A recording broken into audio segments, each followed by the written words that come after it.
tvoje prvo finale. Kako je bilo na terenu sad, osobito zadnje sekunde?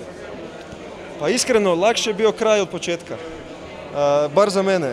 Početak, dosta nervoze s jedne i s druge strane, dosta nas je novih koji smo prvi put ovdje u mojoj ekipi i dok se nije malo opustila košnica, dok nismo malo proigrali, bilo je dosta nervoze. Na kraju zadnjih 10 minuta puno više snage smo imali od njih, zapravo možda ne snage koliko koncentracije, završavali smo napade malo smirenije i tu smo pobjedili.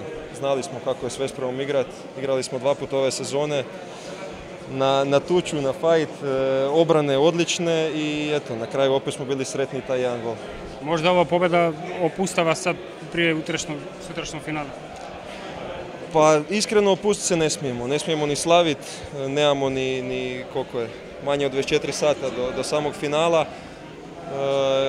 Čim saznamo protivnika moramo se spremati, bude li Barcelona, igrali smo 2 puta ove sezone, više manje sve se zna, bude li Vardar, treba će malo dublja analiza.